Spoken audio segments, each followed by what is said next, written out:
লাইলাতুন নিসফি মিন শাবান প্রচলিত শবে বরাত উপলক্ষে আমাদের করণীয় কি? বিশেষ করে এই রাতে মসজিদে ওয়াজ মাহফিল, দোয়া দুরুদ, ইবাদত বন্দেগী এবং নানা ধরনের খানাদানার আয়োজন করা হয়। কোরআন সুন্নাহর আলোকে এগুলো ঠিক কি না জানালে উপকৃত হব। ভাইরা আমার, লাইলাতুন নিসফি মিন শাবান যেটাকে আমরা শবে বরাত বলি, এই লাইলাতুন নিসফি মিন শাবানে আল্লাহ তাআলা হিংসুক এবং মুশরিক ছাড়া বাকি মানুষদেরকে, বাকি মুসলমানদেরকে আল্লাহ তাআলা সাধারণ ক্ষমা ঘোষণা করেন মর্মে একটা হাদিস আছে। এছাড়া আরো বেশ কিছু হাদিস আছে যেগুলোর কোনো না অনেকগুলো সনদের মধ্যে কিছুটা দুর্বলতা আছে, কিন্তু মোটের পরে এ রাতের ফজিলত সুসাব্যস্ত এবং প্রমাণিত। কিন্তু এর মানে এই নয় যে এই রাতকে কেন্দ্র করে আমরা যা করি আমাদের দেশে তার সব সঠিক। আমাদের দেশে লাইলাতুল বরাতে মানুষের যে ভিড় মসজিদগুলোতে, এটা তো ভালো জিনিস যে মানুষ মসজিদে আসছে, কিন্তু অন্যদিন না এসে এই রাতে বেশি আসার কারণটা কি? লাইলাতুল কদর বেশি ফজিলতপূর্ণ নাকি এই রাত বেশি ফজিলতপূর্ণ? লাইলাতুল কদরের সাথে কোনো তুলনা চলবে? সেই রাতে মানুষ কি এত বেশি ইবাদতের চেষ্টা করে? তাহলে এই রাতে এত বেশি চেষ্টার রহস্যটা কোথায়? রহস্য হলো আমাদের দেশে মানুষ মনে করে যে এই রাতে ভাগ্য ঠিক হয়, অতএব সারা বছর যাই করি না করি এই একটা রাত মসজিদে গিয়া আল্লাহ বিল্লাহ করে যদি সারা বছরের ভাগ্যটা ঠিকঠাক করা যায়, এরপর আর মসজিদে যায় কেনা। এই চালাকি করলে কি ভাগ্য ঠিক হয়ে যাবে? ভাইরা আমার, লাইলাতুন নিসফি মিন শাবানকে কেন্দ্র করে বহুবিধ বিদআত, বহুবিধ বাড়াবাড়ি, বহুবিধ কুসংস্কার আমাদের সমাজে আছে। এক সময় তো প্রচুর পরিমাণ পটকা ফুটাফাটি চলতো। আলহামদুলিল্লাহ, প্রশাসনের ভাইয়েরা প্রতি বছর নিষেধাজ্ঞা আরোপ করেন এবং এটা অনেকটা কমেছে, যেটা আমাদের নিরাপত্তা হুমকির মধ্যে আমাদেরকে ফেলে। দিনের নামে আমরা কখনো সেগুলো করতে পারি না। অনেক মসজিদে আলোকসজ্জা করা হয়। আলোকসজ্জা তো আপনি এমনিই করেন সারা বছর, কিন্তু এই রাতকে কেন্দ্র করে আলাদা করে আলোকসজ্জা করা, এই রাতকে কেন্দ্র করে ওই যে হালুয়া রুটি খাওয়ার একটা ব্যাপার এখনো আমাদের দেশে কোথাও কোথাও আছে। অনেকে মনে করে নবীজির দাঁত মোবারক শহীদ হয়েছেন উহুদের ময়দানে, তো তিনি হালুয়া খাইছেন, সেজন্য আমরা ভালো দাঁতে হালুয়া খাই। নবীজির দাঁত ভাঙে হালুয়া খাইছেন, আমাদের আস্ত দাঁতে আমরা কি খাই? হালুয়া খাই। আপনার বাপের ঠ্যাং ভেঙে গেছে, উনি একটা লাঠি দিয়া খোড়ায় খোড়ায় হাঁটে, আপনার আস্ত ভালো দুইটা ঠ্যাং আছে, আপনি বাপের মহব্বতে বলছেন বাবা তোমার পাওটা ভেঙে গেছে, সেই মহব্বতে আমি আমার ভালো পাও নিয়ে লাঠি দিয়ে আমি খোড়ায় খোড়ায় হাঁটতেছি। কি বলেন? বাপ খুশি হবে? খুশি হবে? বলবে এটা তো বেয়াদবি, তামাশা করতেছো আমার সাথে, আমার ভেঙাইতেছো। নবীজি সাল্লাল্লাহু আলাইহি সাল্লাম দাঁত মোবারক শহীদ হয়েছে বাতিলের বিরুদ্ধে জিহাদ করতে গিয়ে। আপনি বাতিলের সাথে আঁতাত করবেন আর হালুয়া খায়া নবীজির সুন্নাত আদায় করবেন, এর চেয়ে বড় হাস্যকর জিনিস আর হতে পারে না। অতএব সব ধরনের বাড়াবাড়ি কুসংস্কার আমাদের বন্ধ করতে হবে। এমনকি এই রাত উপলক্ষে মসজিদে দোয়া দুরুদের জন্য সমবেত হওয়া, এ রাতে মানুষকে ডাকাডাকি করে একেবারে এই রাতের ফজিলতের জন্য মসজিদে সবাই একত্র হওয়াকে যারা জরুরি মনে করেন তারাও ভুলের মধ্যে আছেন। ব্যক্তিগত ইবাদতে আল্লাহর ক্ষমা পাওয়ার জন্য চেষ্টা করতে পারেন, সেটা ভিন্ন বিষয়। আল্লাহ আমাদেরকে বুঝার তৌফিক দান করুন। ধূমপান বা অ্যালকোহল পান করলে কি নামাজ হবে কিনা, বা আমরা অনেকের কাছে শুনেছি যে 40 দিন যাবত নামাজ হবে না, এটা কতটুকু সত্য, আর এটার ব্যাখ্যাও জানতে চাচ্ছিলাম। দেখুন, একটি হাদিস রয়েছে, নবী সাল্লাল্লাহু আলাইহি সাল্লাম বলেছেন, কেউ যদি নেশা গ্রহণ করে, নেশা জাতীয় কোনো দ্রব্য গ্রহণ করে এবং সে যদি নেশাগ্রস্ত হয়, 40 দিন যাবত তার ইবাদত কবুল হবে না, নামাজ কবুল হবে না। তো এই হাদিসে নেশাগ্রস্ত হওয়ার কথা বলা হয়েছে। ধূমপান করা গুনাহ, এটা জায়েজ নাই, এ বিষয়ে তেমন কোনো মতপার্থক্য আলেমদের মধ্যে নাই।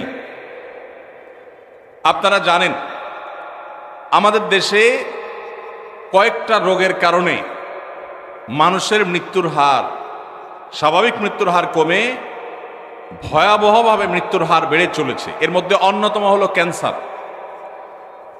আমাদের সমাজে আগে এক একটা ইউনিয়নে একজন ক্যান্সারের রোগী খুঁজে পাওয়া কঠিন হতো, এখন ঘরে ঘরে ক্যান্সারের রোগী। আপনি খোঁজ খবর নিলে দেখবেন 2-4-5টা ফ্যামিলির মধ্যে, আত্মীয় স্বজনের চেইনের মধ্যে একজন না একজন ক্যান্সারের রোগী পাওয়া গেছে। ক্যান্সারের যত কারণ আছে এর মধ্যে সবচেয়ে বড় কারণ হলো এই মাদক। এমনকি যারা পানের সাথে জর্দা খান, সাদা পাতা খান, ক্যান্সারের কারণ। ডাক্তাররা সতর্ক করেন কিন্তু আমরা শুনি না। যারা ধূমপান করছেন তারা নিজেদেরকে ধ্বংসের দিকে ঠেলে দিয়েছেন। এই জন্য এটাকে সারা বিশ্বের সমস্ত ওলামা একরাম ঐক্যবদ্ধভাবে এটাকে নাজায়েজ বলেছেন, অনেক ওলামা একরাম এটাকে হারাম বলেছেন। এই জন্য এমনিতে ধূমপান করা নাজায়েজ কথা, গুনাহের কথা। পাশাপাশি কেউ যদি নেশাগ্রস্ত হয়ে যায় তাহলে তার 40 দিনের ইবাদত কবুল হবে না, সে কথাও হাদিসে আছে। বিধায় এটা থেকে বেঁচে থাকা দরকার। আমাদের যে সমস্ত ভাইয়েরা ধূমপানের বদভ্যাসে এখনো আছেন, অনেকেই আছে, এই মাহফিলে হয়তো থেকে থাকতে পারে, তাদের সংশোধনের জন্য সবচেয়ে বড় সুযোগটা সামনে আসছে রমজান মাস। রমজান মাসে মানুষ 12 থেকে 14-16 ঘন্টা এমনি রোজা রাখে, আবার ঘুমে থাকে রাতে প্রায় 6 ঘন্টা, তাহলে 14 আর 6 20 ঘন্টা। তারাবির নামাজ এবং অন্যান্য ইফতার সাহারি এগুলো মিলে যদি আরো 1 ঘন্টাও ধরেন তাহলে 21 ঘন্টা, আর বাকি থাকে কয় ঘন্টা দিনের? মাত্র 3 ঘন্টা যদি কষ্ট করে জিম খিসে কেউ নিজেকে নিয়ন্ত্রণ করতে পারে তাহলে 30 দিন তার ধূমপান ত্যাগ করার অভ্যাস গড়ে উঠবে ইনশাআল্লাহ। অনেক ভাই আছেন ধূমপান ত্যাগ করতে চান, কিভাবে করবেন তিনি জানেন না। রমজান মাস হলো তার সবচাইতে বড় সুবর্ণ সুযোগ, চাইলেই এই বদভ্যাস ত্যাগ করা যায়। আল্লাহ আমাদেরকে তৌফিক দান করুন। এরপরে প্রশ্ন, বড় বড় আলেম ওলামা পরামর্শ দেন যারা মাদ্রাসায় খেদমত করেন আপনারা খেদমতের পাশাপাশি ছোটখাটো ব্যবসা করবেন। আমরা যারা হিফজ বিভাগে খেদমত করি আমাদের ক্লাস রুটিন এমনভাবে সাজানো এর মধ্যে অন্য কিছু করার সময় থাকে না, এবং আমাদের বেতন সব থেকে কম। এই টাকা দিয়ে সংসার চালাতে খুবই কষ্ট হয়। এখন আমাদের করণীয় কি? এই প্রশ্ন যে ভাই দিয়েছেন খুবই প্রাসঙ্গিক এবং খুবই প্রয়োজনীয় প্রশ্ন দিয়েছেন। আমাদের দেশে হিফজখানা শিক্ষকদের প্রতি অনেক ক্ষেত্রে অবিচার করা হয়। এখানে অনেক মাদ্রাসার পরিচালক আমার ভাইয়েরা আছেন, ওলামা একরাম আছেন। বিনয়ের সাথে বলতে চাই, মাদ্রাসার সংখ্যা, ছাত্রের সংখ্যা না বাড়িয়ে আল্লাহর ওয়াস্তে করজোড় করে অনুরোধ করি কোয়ালিটি বাড়াবার চেষ্টা করেন। আসুন্নাহ ফাউন্ডেশনের তরফ থেকে আমরা চাইলে 2-10-20টা দাওরা হাদিস মাদ্রাসা আল্লাহর ফজলে 1 বছরে করে ফেলা কোনো ব্যাপার না। আমাদের একটা বাচ্চাদের মাদ্রাসা আছে, বাচ্চাদের, ঢাকা একটা ব্রাঞ্চ, কুমিল্লা একটা ব্রাঞ্চ। ঢাকায় 600-650 ছাত্র আছে। আমরা চাইলে ঢাকায় আল্লাহর ফজলে 5-10টা ব্রাঞ্চ খুলে ফেলতে পারি, কিন্তু আমরা খুলি নেই। কেন? একটা দিয়েছি, বছর 3 হচ্ছে, আরো 1-2 বছর 3 বছর এই মাদ্রাসার শিক্ষকদের একজন একজন করে ঘষা মাজা দিয়ে তাকে আমরা যেই শিক্ষকের স্বপ্ন দেখি, আমরা ছোটবেলা যে উস্তাজদের দর্দে দিল অনুভব করতাম সেরকম উস্তাজ গড়ে তুলব, সেরকম মুহতামিম প্রিন্সিপালকে গড়ে তুলব, অভিভাবকদেরকে গড়ে তুলব। আল্লাহ তৌফিক দিলে ইনশাআল্লাহ এরপরে আমরা ব্রাঞ্চ খুলব।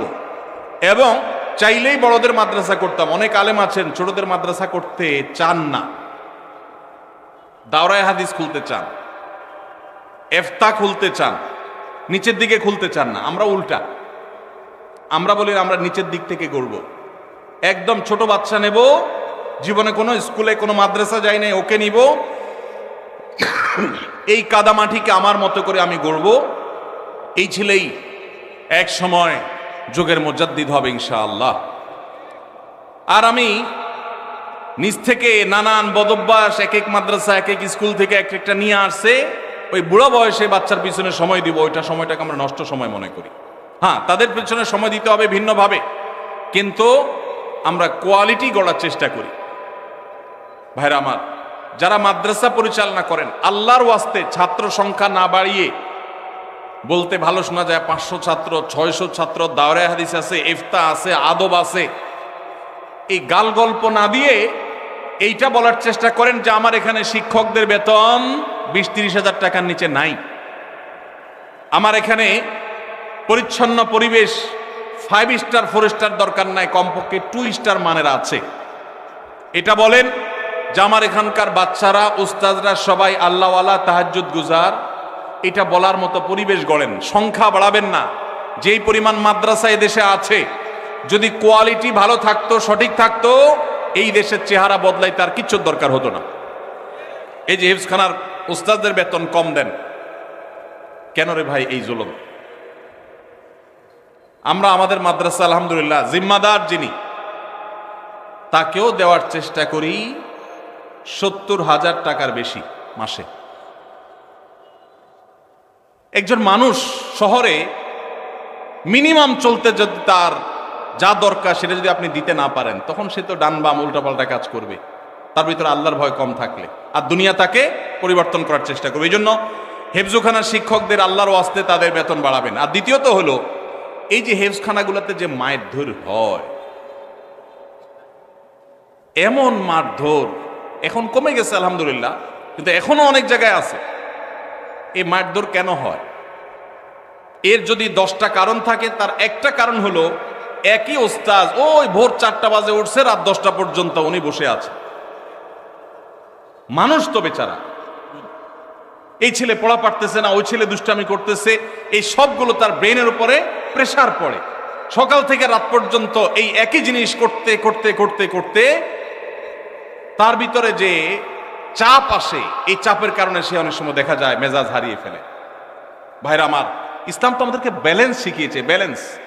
ইন্নাল্লাহা ইউহিব্বু ইযা আমিলা আহাদুকুম আমালান আইয়ুতকিনাহু, আল্লাহ পছন্দ করেন কাজ যেটাই করবেন ভালোভাবে করবেন, ধানাই পানাই করবেন, ধরি মাছ নাচুই পানি টাইপ করবেন, মাদ্রাসা দিবেন, হেফজখানা করবেন, 10টা হাফেজ বাইর হবে আর 90টা ঝরে যাবে, এটা আল্লাহ তাআলা পছন্দ করেন না।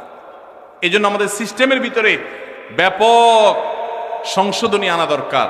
বিশেষ করে হেফজখানাগুলোতে শিক্ষকদের ফ্যামিলি নিয়ে সাথে থাকার সুযোগ তো নাই, উল্টা যে বেতন দেন বেচারা 4 মাসে একবার বাড়িতে যাইতে পারে, বউ বাচ্চার কাছে যেতে পারে না, ডিপ্রেশন, মাথা পেরেশানি এগুলো থাকে, তখন বাচ্চাদের উপরে নানামুখী জুলুম তার দ্বারা হয়ে যায়। এই জন্য ভাইরা আমার, অন্তত কিছু মেসাল সৃষ্টি করেন, কিছু উদাহরণ সৃষ্টি করেন। এই কথাগুলো আপনাদের বলছি, আপনারা অনেকে মাদ্রাসা পরিচালনা করেন, এখানে উলামা ইকরাম আছেন, হেফজখানা শিক্ষকদের এই দিকটা দেখা দরকার। পাশাপাশি প্রশ্ন যে একটা গুরুত্বপূর্ণ বিষয় উঠে আসছে, আলেমদের অন্য কাজ করা দরকার, এর সাথে আমি শতকণ্ঠে একমত পোষণ করি। উলামা ইকরাম যারা আছেন, আল্লাহর হস্তে কিছু একটা আপনার ইমামতির পাশাপাশি, আপনার শিক্ষকতার পাশাপাশি কিছু একটা করেন। একমাত্র বাংলাদেশ অদ্ভুত এক দেশ, এদেশে আলেমরা কিছু করলে মানুষ বলে হুজুর দুনিয়াদার হয়ে গেছে। 2004-05 সনের দিকে আমার মনে পড়ে, আমি ঢাকার মণিপুরে এক মসজিদে তখন জিম্মাদারিতে ছিলাম, ইমামতি করি, খতিব সেখানে এখন মাওলানা ওমায়ের কোব্বাদি সাহেব আছেন, ওনাকে রেখে আমি সৌদিতে গেছিলাম। তো আমার মনে আছে, আমার মুয়াজ্জিন সাহেব উনি তখনকার আমলে আপনার ওই যে ফোনে রিচার্জ করার যে কার্ড, তখন তো কার্ড অনেক বেশি বিক্রি হতো, তখন এই কার্ডগুলোর ব্যবসা উনি শুরু করবেন, আমার সাথে পরামর্শ করলেন। আমি বললাম খুব ভালো কথা, দেদারসে শুরু করে দেন। কোন মুসল্লি যদি আপনার চোখের দিকে তাকায়, আমাকে দেখা দিবেন সেই মুসল্লিকে, তারা শায়েস্তা করার দায়িত্ব আমার। উলামা ইকরাম তারা যদি তাদের দ্বীনি কাজের পাশাপাশি ব্যবসা বাণিজ্য করেন, দেশের জন্য ভালো না খারাপ? আপনি যদি সৌদি আরবে যান, আপনি অবাক হয়ে যাবেন। একজন ইমাম পাওয়া কঠিন হবে, শতকরা একজন ইমাম পাওয়া কঠিন হবে যে ইমাম শুধু ইমামতি করে। অদ্ভুত দেখ, শুধু বাংলাদেশ, আর কিছু করতে পারে না।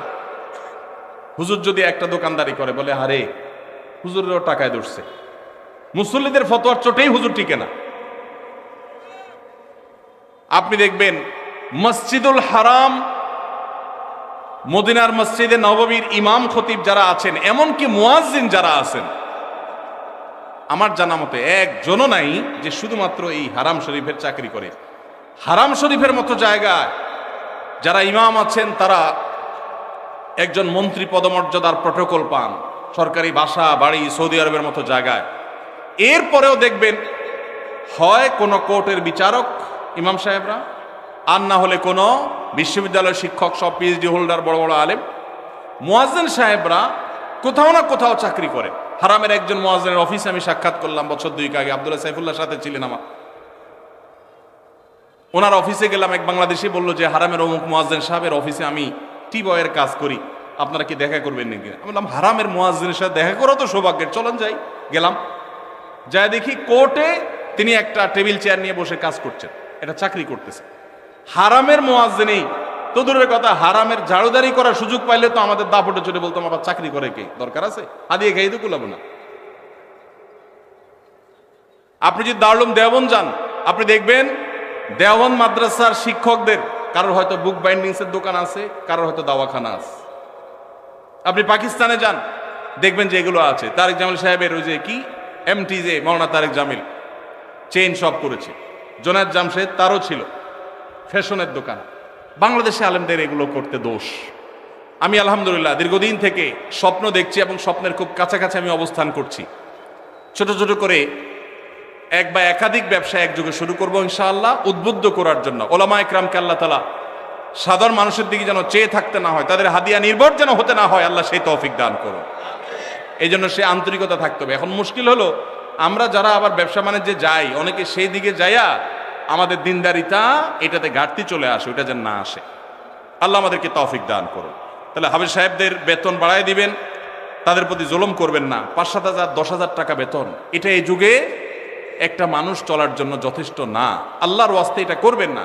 মাদ্রাসা যারা পরিচালনা করেন যতটুকু পারবেন ততটুকু করিবেন। আপনারা বলছে কে 500 ছাত্র ভর্তি করতে? আপনারা বলছে কে দাঁড়া পর্যন্ত খুলে বসে থাকতে? আপনি যতটুকু চাপ নিতে পারেন ততটুকু নেন, আল্লাহ তাআলা বারাকা দিবেন ইনশাআল্লাহ। আল্লাহ আমাদেরকে তৌফিক দান করুন।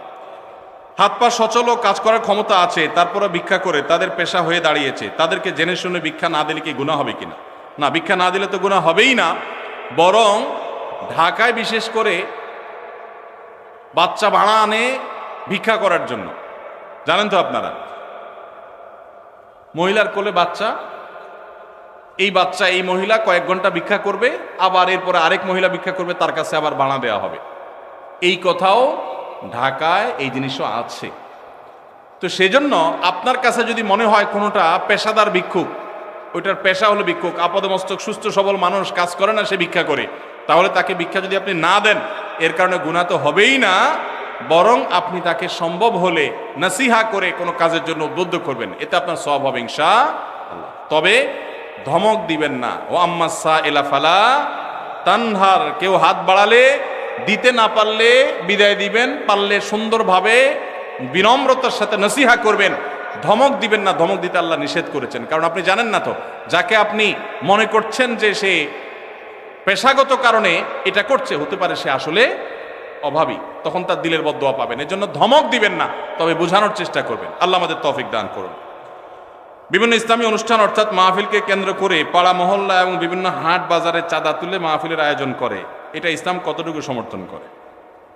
ভাইরা আমার, আপনারা করছেন নি? কিরকম করছেন? ফিতা দিয়া? মাশাআল্লাহ মাশাআল্লাহ, এটা একটা মেসালি মাহফিল। এই মাহফিল এটা হয় নাই, আল্লাহ শুকর। আমাদের যখন আমরা মাহফিল করতাম, এখন তো মাহফিল করি না আমি, যখন আমি মাহফিল করতাম আমার একটা ফর্ম ফিল আপ করতে হইতো। ওখানে 12-13টা শর্ত দেওয়া থাকতো, এর ভিতরে একটা হলো এইটা। আমরা লিখে দিতাম যে এই মাহফিলের টাকা কিভাবে জোগাড় হবে সেটা আমাদেরকে বোঝাতে হবে আগে। এরপরে এই রাস্তাঘাটে গণকালেকশন হবে কিনা এটা আমরা জানতে চাইতাম, যদি হয় সেই মাহফিলে আমরা যেতাম না। দেখুন, একটা সময় আমরা যখন মাদ্রাসায় পড়েছি, মাদ্রাসা চালাবার জন্য ওস্তাজদের সাথে আমরাও কালেকশনে বের হয়েছি।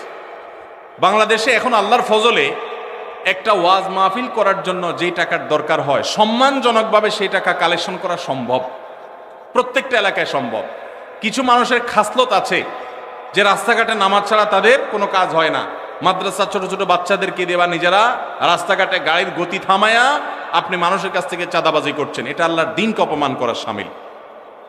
আপনাকে বলে কি লাখ টাকার বক্তা হায়ার করার জন্য, যে বক্তাকে লাখ টাকা না দিলে আসবে না, সেই বক্তার টাকা জোগাড় করার জন্য রাস্তা আল্লাহর দ্বীনকে বেইজ্জত করছেন। এটা দ্বীনের খেদমত নয়, এটা দ্বীনের ক্ষতি করা। আল্লাহ আমাদেরকে বোধোদয় যেন হয় সেই তৌফিক দান করুন। ভাইরা আমার, যতটুকু লোড নিতে পারবেন ততটুকু করবেন। কে বলেছে আল্লাহ আপনাকে বলেছে যে তুমি একেবারে সবচেয়ে ভাইরাল হুজুর নিয়ে আসো যে লাখ টাকার বান্ডিল ছাড়া যাবে না? কে বলছে? অনেক মুখলেস ওলামা একরাম আছেন, সাদামাটা কথা বলবেন। হেদায়েতের মালিক কে? আল্লাহ রাব্বুল আলামিন। আমাদের পূর্বসূরীদেরকে দেখবেন অনেক সহজ সরল কথা বলেছেন, হাজারো মানুষে হেদায়েত হয়ে গেছে। কত মায়ের পেছের কথা আমরা বলি, হেদায়েত মানুষের হয় না, জোয়ার হয়, হেদায়েত হয় না। আল্লাহ আমাদেরকে সেরকম মাহফিল করার তৌফিক নসিব করুন। আদর্শ মাহফিল করতে গিয়ে আল্লাহর দ্বীনকে কখনো বেইজ্জত করব না ইনশাআল্লাহ। আমাদের দেশে কেউ মারা গেলে 40 বা জমাত খাওয়ানো হয়, এটা জায়েজ আছে কিনা? ভাইরা আমার, বাংলাদেশের সবচেয়ে শক্তিশালী বেদাত হলো এই বেদাত। এর চেয়ে বড় শক্তিশালী বেদাত এদেশে আর নাই। এই ঠিক ঠিক বলা মানুষ বহু লোক আছে জমাত খায় বেড়ান। এই বরগুনার আমাদের অফিসে কিছু স্টাফ আছে, বরগুনার 2-3 জন আমার পরিচিত। তো এরা, আমি শুনছি যে তাদের একটা গ্রুপ খুলছে, তারা ফেসবুকে না যেন হোয়াটসঅ্যাপে গ্রুপ খুলছে, জমাত খাওয়ার গ্রুপ।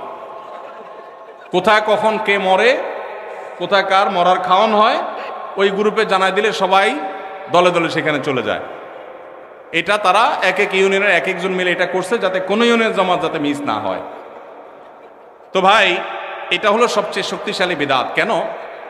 আমি একটা কথা প্রায় বলি, আপনি গুগলে গিয়ে, সবার হাতে হাতে এখন আজকাল মোবাইল আছে, স্মার্টফোন আছে, গুগলে গিয়া শ্রাদ্ধ লিখে সার্চ দিবেন, তালিব্যস্ব রফালা আকার দয়ের পিঠে বড় ধ, শ্রাদ্ধ। শ্রাদ্ধ লিখে যদি আপনি সার্চ দেন, আপনি দেখবেন সার্চের যে রেজাল্ট আসবে আপনার চোখ খুলে দিবে। কি? হিন্দুদের মধ্যে একটা ধারণা আছে, সেটা হলো যদি কোনো মানুষ মারা যায়, যে মারা যায় তার মৃত্যুর পর এলাকাবাসী আত্মীয় স্বজন সবাইকে দাওয়াত দিয়ে না খাওয়ানো হলে ওই লোক স্বর্গে সোনা দানা পায়, খাওন পায় না, সে না খায় কষ্ট করে।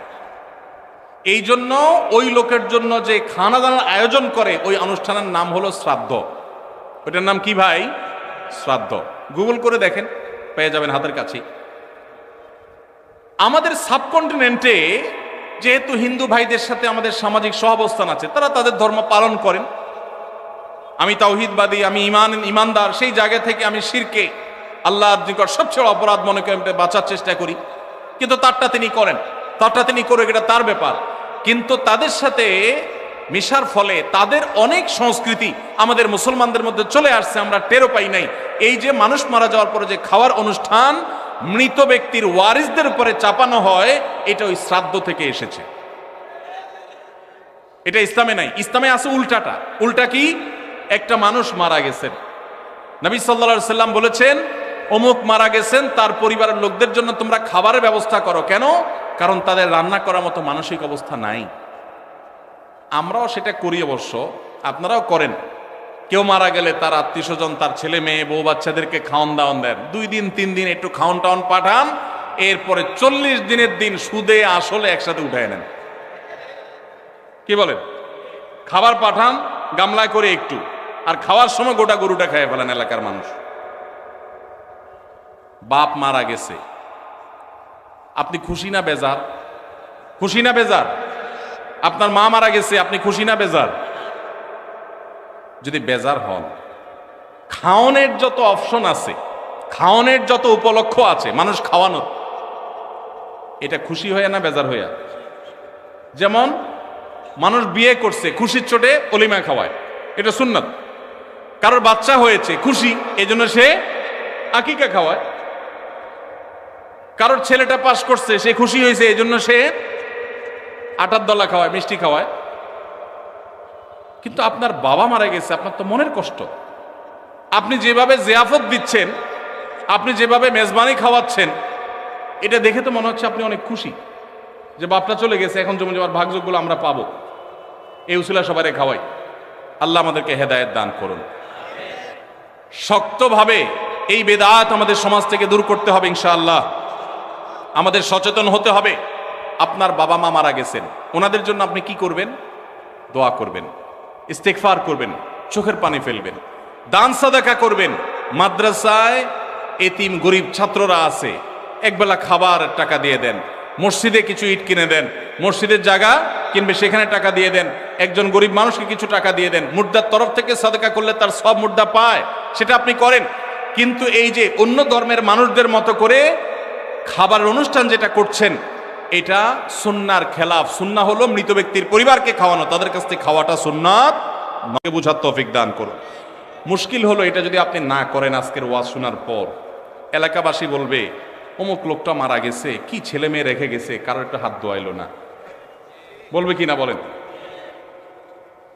কেন আপনার হাত আরেকজন দোয়াইতে হবে? আপনার হাত কি লুলা হয়ে গেছে? হ্যাঁ, আরেকজন হাত দোয়াইতে হবে, নিজের হাত নিজে ধুতে পারেন না? হাত ধোয়ানো মানে খাওয়ান আর কি, তাই না? এলাকাবাসী বহু কিছু বলবে, কিন্তু আপনি অটল থাকবেন যে আমি ইনশাআল্লাহ এগুলা করব, আমার বাবার জন্য মায়ের জন্য যেটা করলে সওয়াব হবে সেটা আমি করব। নবীজি সাল্লাল্লাহু আলাইহি সাল্লামের কাছে এক সাহাবী এসে বলছেন, ইয়া রাসূলুল্লাহ, আমার মা মারা গেছেন, আফা আহুজ্জু আনহা, আমি কি তার পক্ষ থেকে হজ করতে পারি? নবীজি বলেছেন, নাম, অবশ্যই করতে পারো।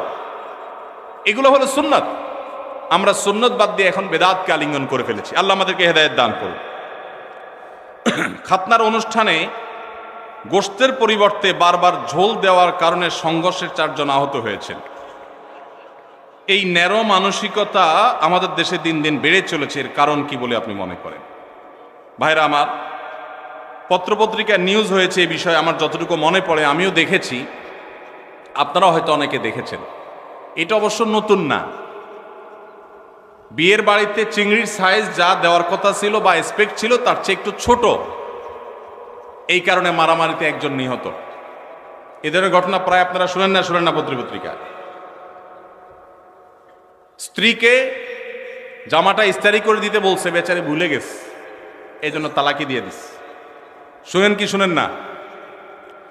এই যে অসহনশীলতা, এই যে অসহিষ্ণুতা, এটা আমাদের সমাজে বাড়ছে। বিশেষ করে প্রশ্নে যেটাতে আসছে যে খাতনার অনুষ্ঠানকে কেন্দ্র করে এটা হয়েছে। কেন এটা হয় ভাই?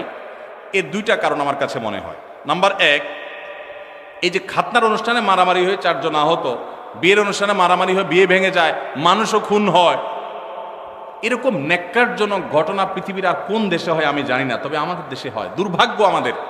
এর একটা কারণ হলো এই খাতনার অনুষ্ঠান তো খাতনার অনুষ্ঠান না, এটা চাঁদাবাজির অনুষ্ঠান। বিয়ের অনুষ্ঠান তো বিয়ের অনুষ্ঠান না, ওইটা আরেক চাঁদাবাজির অনুষ্ঠান। এখন যেই লোকটা 2000 টাকা দামের গিফট নিয়ে আসছে, সে জমা দেওয়ার সময় চিন্তা করছে 2000 টাকা উসুল করতে হবে। এখন খাইতে বসছে, একবার গোশত দিয়া, এরপর বারবার শুধু ঝোল দিয়া বিদায় দেন, তার তো চান্দি গরম হবেই। সে তো আপনার এখানে ইনভেস্ট করছে, এটা তো ব্যবসা। আপনার যেরকম ধান্দা, তারও কি ধান্দা। পৃথিবীর কোন দেশে এই নোংরা নিয়ম আছে আমি জানি না, তবে আমাদের দেশে আছে। আমরা জানি রেস্টুরেন্টে এটা হয়, রেস্টুরেন্ট, ভাড়ার বিনিময়ে আরাম, রেস্টুরেন্ট। রেস্টুরেন্টে, হোটেলে ভাই নিয়ম, আমাদের দেশে বেশিরভাগ হোটেলের নিয়ম হলো আগে খায়, নর্মাল হোটেলগুলোতে আগে মানুষ খায়, যাওয়ার সময় ক্যাশে টাকা দিয়ে যায়। আর বিয়ের বাড়ি, খাতনা, এগুলোকে আমরা এমন একটা ন্যাক্কারজনক ব্যবসায় বানাইছি যে এখানে আগে দিয়ে তারপর ঢোকা লাগে। কপালে কি গোশত আছে না ঝোল আছে, চিংড়ি সাইজ কি আপনি জানেন না, মাগার 2000 টাকার গিফট আগে ধুইয়া গেটে ঢুকার সময় নাম লেখায় তারপর ঢুকতে হবে। আমি এটাকে নাম দিছি চাঁদাবাজি। ডাকাত রাস্তায় ডাকাতি করার সময় একটা ছুরি হাতে রাখে, একটা পিস্তল রাখে। বিয়ে এবং খাতনার অনুষ্ঠানেও চাঁদাবাজি হয়, এখানেও ডাকাতি হয়। পার্থক্য এটুকু যে এখানকার ডাকাতরা চেয়ার টেবিল নিয়ে বসে। বুঝেন নাই কথা? সাধারণ ডাকাতরা অস্ত্র নিয়ে ধরে, আর এখানে চেয়ার টেবিল খাতা কলম নিয়ে, হ্যাঁ ঢুকতেছেন, বলেন কি নাম, কি আনছেন দেন। এই জন্য এই সমস্ত দাওয়াত পাইলে মানুষের মন খারাপ হয়। অনেক মধ্যবিত্ত, নিম্ন মধ্যবিত্ত মানুষ আছে, নিজে চলতে কষ্ট হয়, কিন্তু বিয়ের একটা কার্ড ধরাই দিছে, খাতনা একটা কার্ড ধরাই দিছে, না গেলে বলবে বকিল, আর গেলে টাকা দিতে হবে। খাবে না 500 টাকা, দিতে হবে 2000 টাকা। এটা কি জায়েজ না না জায়েজ কাজ? যুবক ভাইয়েরা যারা বিবাহ করেন নাই, বাবাজিরা যারা ছেলে মেয়েকে বিবাহ করাবেন, আল্লাহর ওয়াস্তে দীপ্ত কণ্ঠে শপথ করেন এবং মনে মনে সংকল্প করেন, আমরা ইনশাল্লাহ এই অনাচার এই সমাজ থেকে দূর করব। আপনি খাতনা করাবেন, খাতনা অনুষ্ঠান করবেন, কয়েকজন মানুষকে মেহমানদারি করবেন, ভালো জিনিস খাওয়ান, অসুবিধা নাই তো, কোনো আলেম নিষেধ করেন নাই তো এটা। কিন্তু আপনি সেটাকে ব্যবসা বানায় নিছেন। আপনার যদি খাবারের ব্যবসা করার এত প্ল্যানই থাকে, এই দাওয়াতের নামে নাটক না করে আপনি রেস্টুরেন্ট খুলে বসেন, খানা বেচবেন, 500 টাকার খানা খাওয়াবেন, হাদিয়া নেবেন 2000। অনেক জায়গায় আগে থেকে যোগ বিয়োগ করা হয়, মেহমান দাওয়াত দিব 500, খরচ হবে এত, এক একজন এবারে যে 1000 করে আনলো, লাভ থাকবে এত। এটা কি ব্যবসা না? ব্যবসা না? এই ব্যবসার অনুষ্ঠান করতে আমাদের লজ্জা হওয়া উচিত। যুবক ভাইরা, বিয়ের কার্ডে লিখে দিবেন, অনেক জায়গায় অনেক যুবকরা এটা শুরু করেছেন, আমি দেখেছি মাশাআল্লাহ। বিয়ের কার্ডে লিখে দিবেন বিবাহ একটি সামাজিক অনুষ্ঠান এবং একটি ইবাদত, একটি আমল। অতএব আমার এই বিবাহে আপনি এসে আমাদের ধন্য করবেন, অনুগ্রহ করে কোনো উপহার উপঢৌকন আনবেন না, আনলে সেটা গ্রহণ করার ব্যবস্থা থাকবে না। কলিজা আছে? কার কার কলিজা আছে হাত তুলেন দেখি। আল্লাহ আমাদের তৌফিক দান করুন। ভাইরা আমার, যৌতুক এই সমাজের বুকে চেপে থাকা একটা জগদ্দল পাথর ছিল। এই মাহফিলের মঞ্চ থেকে, মসজিদের মিম্বর থেকে ওলামায়ে কেরাম যৌতুককে এই দেশে জাদুঘরে পাঠিয়ে দিয়েছেন। অনেকে আছেন আলেমদের এই সমাজে অবদান খুঁজে পায় না, তাদেরকে বলছি যে ওলামায়ে কেরাম মাদক, যৌতুক এই সমস্ত সামাজিক অভিশাপগুলো একটা একটা করে দূর করে দিয়েছেন। অতএব আমাদেরকে এই বিবাহ খাতনার নামে যে চাঁদাবাজি হয় সেগুলো বন্ধ করতে হবে ইনশাআল্লাহ। সবাই চেষ্টা করবো তো ইনশাআল্লাহ। আরেকজন যদি মনের কষ্ট নিয়ে একটা হাদিয়া দিয়ে যায়, একটা হাদিয়া দিয়ে গেল, একটা ডিনার সেট এনে দাওয়াত খাইলো, কিন্তু তার মনের কষ্ট আছে। গরিব মানুষ বা মধ্যবিত্ত মানুষ অনেক কষ্ট করে, নিম্ন মধ্যবিত্তের মানুষ এটা কিনছে, কিন্তু আত্মীয় স্বজন দাওয়াত না দিলে মানে গেলে না গেলে মানুষ থাকে না, সে নিয়ে আসছে, মনে খুশি নেই। নবী সাল্লাল্লাহু আলাইহি সাল্লাম বলেছেন, লা ইয়াহিল্লু মালু ইমরিইন মুসলিমিন ইল্লা বিতিবি নাফসি, কোন মুসলমানের সম্পদ তার মনের সন্তুষ্টি ছাড়া দিলে সেটা গ্রহণ করা হালাল হবে। তাহলে আপনি হারাম খাচ্ছেন। আল্লাহকে আমরা ভয় করব, চেষ্টা করবো তো ইনশাআল্লাহ। এই যে খাতনার অনুষ্ঠানে মারামারি, বিয়ের অনুষ্ঠানে মারামারি, এর একটা কারণ হলো এইটা যে এটাকে চাঁদাবাজি বানায় নিছেন। এই জন্য জৈসা কারনা ওয়াইসা ভারনা, যেমন করবেন অমন পাবেন। নাম্বার 2, দ্বিতীয় কারণ হলো আমাদের মন মানসিকতাগুলো দিন দিন এত বেশি ভোগবাদী হয়ে উঠছে, আমাদের শিক্ষিতের হার বেড়েছে, মনুষ্যত্বের হার বাড়ে নাই। আমাদের দেশে শিক্ষিত মানুষের হার বেড়েছে, ভালো মানুষের হার বাড়ে নাই, কমেছে। যার কারণে সর্বত্র দেখবেন দুর্নীতি, অপশাসন, অন্যায়, অনাচার ভরে গেছে।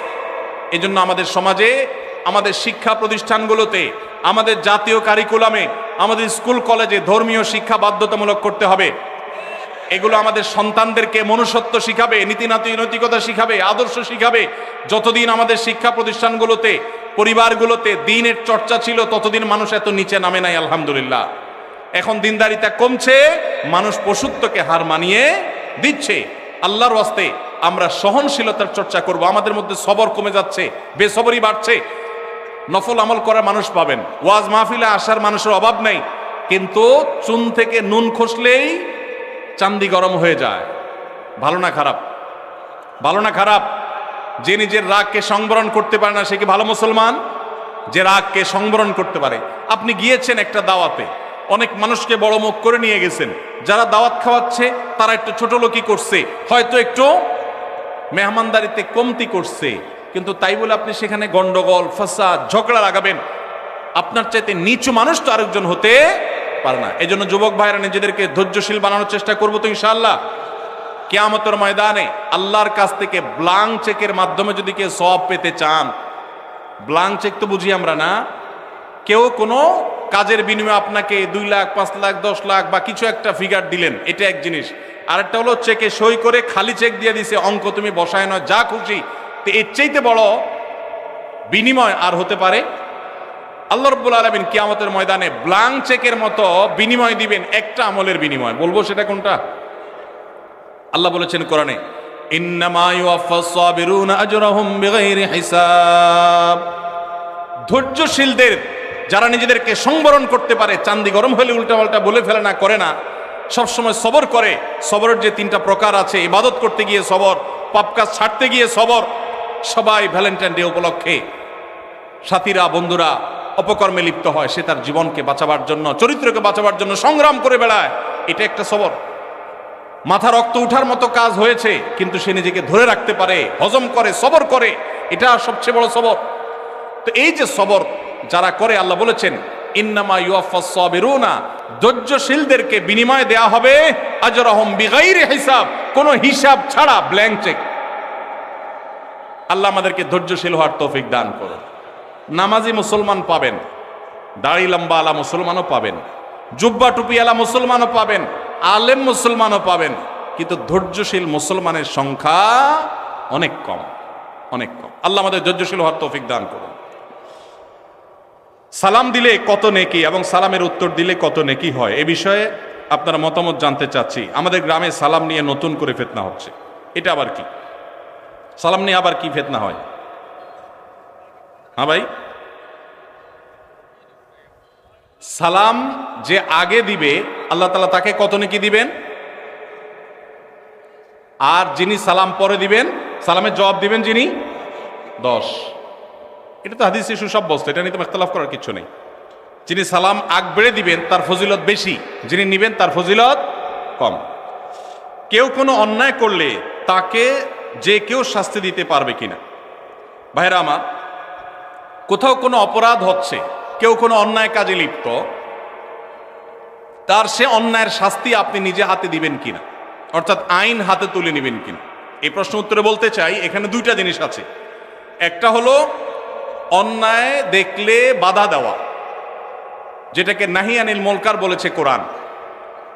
এই নাহি আনিল মুনকারটা আমাদের উপরে কর্তব্য। নবী সাল্লাল্লাহু আলাইহি ওয়াসাল্লাম বলেছেন, মান রাআ মিনকুম মুনকারান ফালইয়ুগাইয়িরহু বিয়াদি ফাইল্লাম ইয়াস্তাতি' ফাবিলিসানি ফাইল্লাম ইয়াস্তাতি' ফাবিকলবি ওয়া যালিকা আদআফুল ঈমান।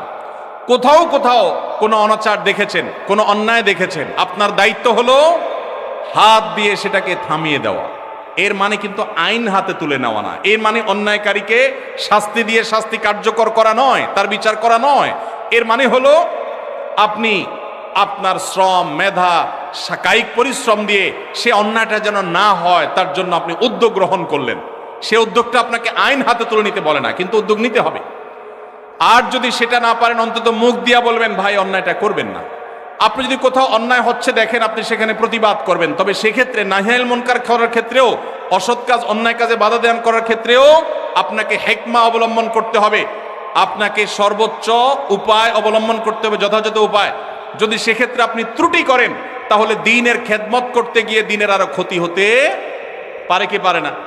এই জন্য ভাইরা, বিদগ্ধ আল্লাহ বিরু আলেমদের সংস্রব, সোহবত, তত্ত্বাবধান নিয়ে এই সমস্ত কাজ করবেন, তাহলে এই সব কাজ সুফল বয়ে আনবে। আর না হলে এগুলো ক্ষতি আমাদের করবে। চেষ্টা করবো তো সবাই ইনশাআল্লাহ। ভাইরা আমার, আমাদের অনেক ভাইরা আছেন এই জাতীয় কাজ করতে গিয়ে তারা লেজে গোবর করে ফেলেন। এই জন্য ওলামাদের তত্ত্বাবধান এবং পরামর্শ গ্রহণ করবো ইনশাআল্লাহ। দ্বিতীয় আরেকটা জিনিস আছে এখানে, সেটা হলো আমরা এই জাতীয় নাহি আনিল মুনকার করার বিষয়টি যেমন আমাদেরকে করতে হবে, পাশাপাশি কোনো লোক অপরাধ করলে তাকে আপনি মারধর করে, তাকে আপনি আঘাত করে শাস্তি কার্যকর করবেন, এই অধিকার ইসলাম আপনাকে, আমাকে, কাউকে দেয় নাই। এটা করবে বিচার ব্যবস্থা, ইসলামিক বিচার ব্যবস্থা যেন আসে, আল্লাহর বিধানের যেন বিচার হয়, তার জন্য চেষ্টা করবেন। তাই বলে আপনি নিজে বিচার শুরু করবেন না। যদি করেন তাহলে কি হবে? সমাজ সুশৃঙ্খল হবে না বিশৃঙ্খল হবে? আমার মতে আপনি অপরাধী, আপনাকে শাস্তি দেওয়া দরকার, আমি আপনাকে মারা শুরু করব। আপনার মতে আমি অপরাধী, আপনি আমাকে মারা শুরু করবেন, সমাজে কি শান্তি হবে না অশান্তি হবে? ইসলাম আমাদেরকে শৃঙ্খলা শিখায় না বিশৃঙ্খলা শিখায়? অতএব আমরা আইন কখনো হাতে তুলে নিব না। কারোর বিচার করার দায়িত্ব আমার আপনার না, তবে আমাদের দায়িত্ব নাহি আনিল মুনকার করা। আমরা একদিকে দেখা যায় অনেকে বিচারের কাজ নিজের হাতে তুলে নেন, আবার অনেককে দেখা যায় তারা নাহি আনিল মুনকারটা পর্যন্ত করেন না। আল্লাহ আমাদেরকে ব্যালেন্স করার তৌফিক দান করুন। চেষ্টা করবো তো ইনশাআল্লাহ। ভাইরা আমার, আমরা অনেকে মনে করি না আমরা বিচার করে ফেলবো। দেখুন, সাহাবা ইকরাম যখন দেখতেন কেউ কোনো অন্যায় করেছে, এমন অন্যায় করেছে যে তার মৃত্যুদণ্ড হওয়া উচিত, এমন একটা জঘন্য কাজ করেছে, তখন সাহাবীরা কি করতেন? ডাইরেক্ট ওই লোকটাকে মেরে ফেলতেন যায়? নিজের হাতে আইন বা বিচার বাস্তবায়ন করতেন না। তখন সাহাবীরা কি বলতেন? বহু হাদিস এরকম পাওয়া যায়। নবীজি সাল্লাল্লাহু আলাইহি ওয়াসাল্লামকে তারা জিজ্ঞাসা করতেন, হে আল্লাহর রাসূল, আপনি অনুমতি দেন আমি এই মুনাফিকের গর্দান উড়াই দিই। এরকম হাদিস আছে না নাই? এই হাদিসটার মর্ম হলো, এই হাদিসটার ব্যাখ্যা হলো, নবীজি সাল্লাল্লাহু আলাইহি ওয়াসাল্লাম মদিনা রাষ্ট্রের প্রধান বিচারক, শাসক, তার কাছ থেকে সাহাবী অনুমতি নিচ্ছেন, হে আল্লাহর রাসূল, আপনি বিচারক হিসাবে আপনি আমাকে অনুমতি দিলে আমি শাস্তি কার্যকর করব। তার মানে নিজের হাতে তিনি সেটা করতেন না, নবীজির নির্দেশের অপেক্ষা করতেন। তাহলে বোঝা গেছে বিচার আমরা যে কেউ নিজের হাতে তুলে নিতে পারি না।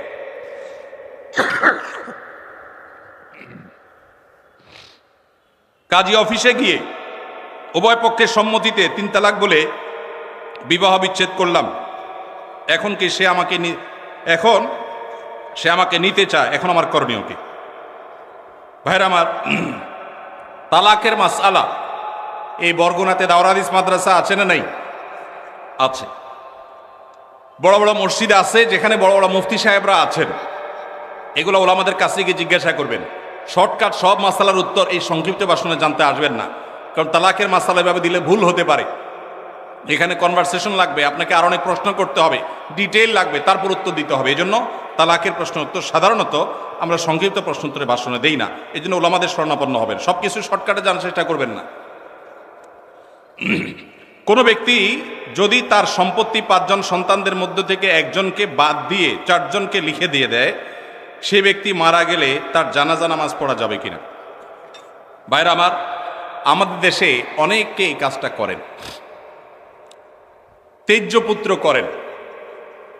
প্রচলিত আইনে তেজ্যপুত্র কোথাও থাকতে পারে, কিন্তু ইসলামে তেজ্যপুত্র বলতে কোনো কিছু নবী করিম সাল্লাল্লাহু আলাইহি সাল্লাম পরিষ্কারভাবে নিষেধ করেছে। কোন মুসলমান অন্য মুসলমানকে ত্যাগ করে চিরকালের জন্য তার সাথে সম্পর্ক ছিন্ন করে ফেলবে, এটা জায়েজ। লা ইয়াহিল্লু লিমুসলিমিন আন ইয়াহজুরা আখাহু ফাওকা 3 লায়াল। 3 দিনের বেশি কোনো মুসলমানের সাথে অভিমান করে সম্পর্ক ছিন্ন করা জায়েজ আছে? নেই। এখন সন্তান খারাপ, যত খারাপ হোক, আপনি সন্তানকে তথাকথিত তেজ্যপুত্র করলেন, করে কোনো সম্পদ দিলেন না, বঞ্চিত করলেন, আল্লাহর কাঠগড়ার আসামি হবেন। আপনার ঘরে জন্মগ্রহণ করেছে, অতএব আল্লাহর কোরআনের মিরাসের আয়াতের নির্দেশের আলোকে এটা তার প্রাপ্য হক হয়ে গেছে। হ্যাঁ, সে যদি মোরতাদ হয়ে যায়, ইসলাম থেকে খারিজ হয়ে যায়, তাহলে সেটা মানে আমিনাল ইরফ, বা সে পরিত্যক্ত সম্পদ থেকে বঞ্চিত হবে। কিন্তু মুসলমান আছে, আপনার কথা শুনে না, আপনার খায় খেদমত করে নাই, আপনি সে অজুহাতে তাকে কিছু দিলেন না, বাকি সন্তানদেরকে দিয়ে দিলেন, আল্লাহর কাঠগড়ায় আসামি হতে হবে, জায়েজ হবে না। এখন এইটা যদি কোনো লোক করে, জীবদ্দশা দিতে চায়, তাহলে সমান হারে দিতে হবে। এক সাহাবী নবীজিকে এসে বলছেন, ইয়া রাসূলুল্লাহ, আমার সন্তানকে অমুক ছেলেকে আমি এটা দিয়েছি। নবী সাল্লাল্লাহু আলাইহি সাল্লাম বলেছেন, বাকি সবাইকে দিয়েছো? বলেন না, দেই নাই। তখন নবী সাল্লাল্লাহু আলাইহি সাল্লাম বলেছেন, ইত্তাকুল্লাহ ওয়া আদিলু বাইনা আওলাদিকুম, আল্লাহকে ভয় করো আর সন্তানদের মধ্যে সমতা বজায় রাখো। এই জন্য ভাইরা, এই জুলুম করা যাবে না। ইসলাম আমাদেরকে সাম্য এবং ইনসাফ শিখিয়েছে, সেটা আমাদের সব ক্ষেত্রে করতে হবে। এমনকি শত্রু হলে তার সাথেও আমাকে ইনসাফ করতে হবে।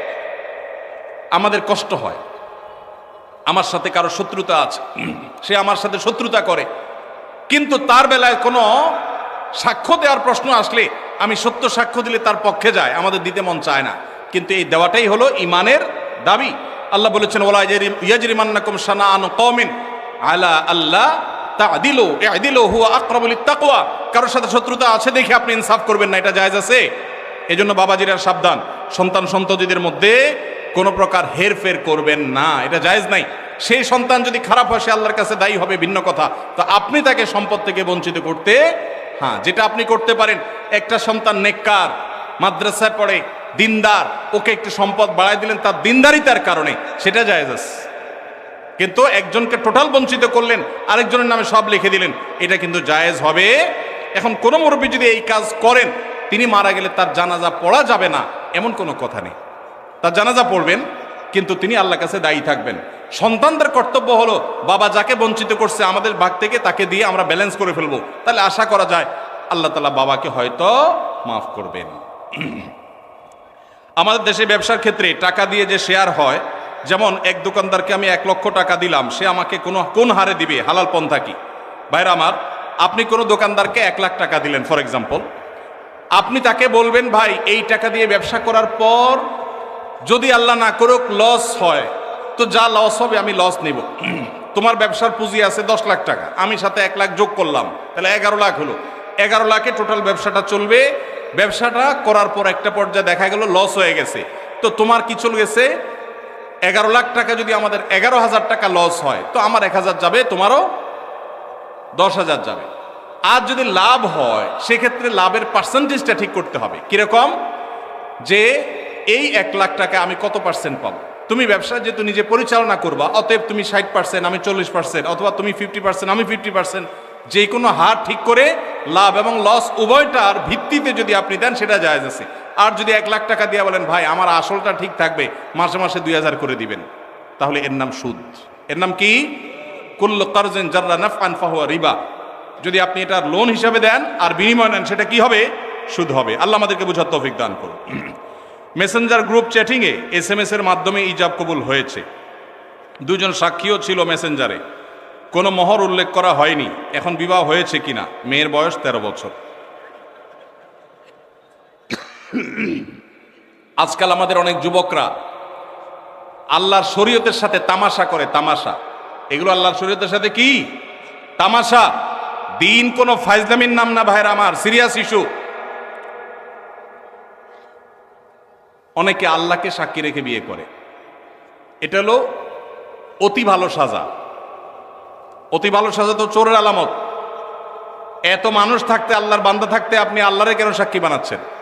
এই বিয়েগুলো বিশুদ্ধ নয়, এগুলো বিশুদ্ধ নয়, এগুলো জেনা হবে। বিবাহের জন্য দুজন সাক্ষীর উপস্থিতি, ইজাব কবুল থাকতে হবে। এই মেয়ে, বাচ্চা মেয়ে, তার বাবা কোথায়, মা কোথায়, অভিভাবক কোথায়, কোথাকার মেয়ে, জেনা করতে গিয়ে অনেক যুবককে শয়তান নেক্সট সুরতে ধোঁকা দেয়। তারা মনে করে আমরা হালাল করছি, অথচ তারা জেনায় লিপ্ত আছে। আল্লাহ আমাদের যুবক ভাইদেরকে হেদায়েত দান করুন। এগুলো জায়েজ নাই ভাই। কোনো একদল লোক অস্থায়ীভাবে কোনো এক অফিসে অবস্থান নিয়েছে নিরাপত্তাজনিত কারণে। তারা জুমার নামাজের জন্য পার্শ্ববর্তী মসজিদে না গিয়ে স্বস্থানে জুমার নামাজ আদায় করে। এখন জানার বিষয় হলো তাদের জুমার নামাজ সহি হয় কিনা। ভাইরা আমার, কোথাও যদি কেউ এরকম নিরাপত্তাহীনতা অনুভব করেন যে আমি জুমার নামাজ পড়তে গেলে আমার বিপদ হবে, দেখতে হবে ইস্যুটা কি ধরনের। এখন একজন চুরি করে পালাইছে, একজন সন্ত্রাসী করে পালাইছে, মানুষ খুন করে পালাইছে, ধরা পড়বে এই বয়সে জুমার নামাজ পড়তেছে না, এটা তো ভিন্ন জিনিস। কিন্তু কেউ এমন কোন পরিস্থিতিতে আছে যে সে বের হলেই তার জান জীবন হুমকির মধ্যে পড়বে, তখন তিনি বাসায় নামাজ পড়লে নামাজ হয়ে যাবে। আর জুমার নামাজ যদি তিনি জামাতের সাথে কোনো বাসায় পড়েন, তো জুমার নামাজ কোনো ভাষায় করার জন্য শরীয়তে অনেক শর্ত আছে। সেই শর্তগুলো না পাওয়া গেলে দু চারজন মিলে জুমার নামাজ শুরু করে দিলে নামাজ হয়ে যাবে, এত সোজা না। এ বিষয়ে পুরো ডিটেইল অবস্থাটা জানা দরকার, যে আসলে কোন সিচুয়েশন, পরিস্থিতি কি, তারপরে মাসালা উত্তর দেওয়া সহজ হবে। আমি এখন যদি বলি তাহলে সেক্ষেত্রে সেটা অপূর্ণ থাকবে। এই জন্য এই মাসালাটাও কোনো দক্ষ বিদগ্ধ আলেমের সাথে দেখা করে বা ফোনে যোগাযোগ করে ডিটেইল বলে তারপর উত্তর নেবেন। এটা আমি স্কিপ করলাম, উত্তর দিলাম না। আমার এক সহকর্মী দাড়ি ছোট ছোট করে রাখে, এ ব্যাপারে তাকে নিষেধ করলে সে হেসে হেসে বলে এতে কোনো সমস্যা নাই। এ ব্যাপারে শরীয়তের হুকুম কি? এই ব্যক্তি এখানে উপস্থিত আছে, দয়া করে কিছু বলে শাসন করে দেন। আসামি হাজির। ভাইরা আমার, দাড়ি লম্বা করা এটা নবী সাল্লাল্লাহু আলাইহি ওয়াসাল্লামের নির্দেশ। তিনি বলেছেন আফুল্লুহা আরখুল্লুহা, তোমরা দাড়িকে ছেড়ে দাও। দাড়িকে ছেড়ে দিতে বলেছেন, লম্বা করতে বলেছেন। সাহাবীদের মধ্যে এক মুষ্টির পরে, বুখারীর হাদিসে এক মুষ্টির পরে অতিরিক্ত অংশ কাটার বিষয়টা সাব্যস্ত আছে। এর আগে, এক মুষ্টির আগে সাহাবীদের কারোর কাছ থেকে, নবী সাল্লাল্লাহু আলাইহি ওয়াসাল্লাম থেকে কোনো হাদিসে দাড়ি কাটা ছাটার কোনো প্রমাণ নাই। এই জন্য সারা বিশ্বের প্রায় সব উলামায়ে ইকরাম একমত যে দাড়ি লম্বা করা ওয়াজিব। কিছু ইখতিলাফ আছে, আরবের কিছু আলেমদের ভিন্ন মত আছে। বেশিরভাগ আলেমদের মতে হলো দাড়ি লম্বা করা কি ওয়াজিব। ইজিপশিয়ান কিছু আলেমদের ভিন্ন মত আছে, আরো কিছু আলেমদের ভিন্ন মত আছে। বাকি মেজরিটি আলেমদের মত হলো ওয়াজিব। আমরা বলি দাড়ি রাখা সুন্নত, সেটা সুন্নত এই অর্থে নবীজিও দাড়ি রেখেছেন, সেই হিসাবে সুন্নত। কিন্তু তিনি নির্দেশ করলে সেটা কি হয়ে যায়? সেটা আমভাবে ওয়াজিব হয়ে যায়, সেই হিসাবে দাড়ি রাখা ওয়াজিব। অতএব ভাই, যদি কেউ মনে করে দাড়ি না রাখলে সমস্যা নাই, তার কাছে সমস্যার ডেফিনেশনটা কি, সংজ্ঞাটা কি? কেউ তো বলতে পারে নামাজ না পড়লেও সমস্যা নেই, কিন্তু একজন মুসলমান মনে করবে আল্লাহর নবীর ওয়াজিব তরক করলে সমস্যা আছে না নাই? আছে। কিয়ামতের ময়দানে তার জন্য জবাবদিহি করতে হবে কি হবে না? হবে। তবে আমাদের ভাই কেউ হয়তো খোঁচা খোঁচা দাঁড়িয়ে রাখা শুরু করেছেন, আমরা তাকে অ্যাপ্রিসিয়েট করব, আমরা তাকে দূরে সরাবো না। আলহামদুলিল্লাহ ভাই শুরুটা করে দিয়েছেন, ইনশাআল্লাহ আল্লাহ এটাতে বরকত দিবেন। আমরা তাকে এটাকে লম্বা করার জন্য নসিহা করব। তবে সেই সাথে এটাও আমাদের মাথায় রাখতে হবে, দাড়ির চাইতে অনেক ইম্পর্টেন্ট নির্দেশ আছে আল্লাহর, যেগুলো আমরা অহরহ লঙ্ঘন করি। আছে না নেই? এটা শুনে আবার বেদাড়ি আল্লাহ একটু খুশি হয়ে গেছে, যাক আমাদের পক্ষে একটু আসলো। ভাইরা আমার, দাড়ি রাখা ওয়াজিব, সেটা নিয়ে কোনো আলাপ নাই, সেটা নিয়ে কোনো ছাড় নাই। কিন্তু পাশাপাশি আমাদের এটাও মাথায় রাখতে হবে যে আল্লাহর অন্যান্য ফরজ বিধানগুলো মানতে হবে। অনেকে লম্বা দাঁড়িয়ে আছে, মুখ খারাপ করে, আছে না নাই? বাংলা একটা প্রবাদ আছে, হাজী সাহেবের মুখ খারাপ। কি বলে? হাজী সাহেবের মুখ খারাপ। এই লম্বা দাড়ি নিয়ে মুখ খারাপ করে কি করে না?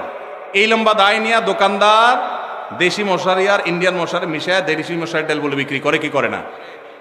তাহলে দাড়ি আছে, তিনি ওয়াজিব আমল করেছেন, সবও পাবেন, কিন্তু যেই কাজটা করছেন ওইটা দাড়ি রেখে যে সব পাচ্ছেন তার চেয়ে অনেক বেশি ক্ষতি তিনি করছেন ওই কাজটা করে, ঠিক না ভাই? ঠিক।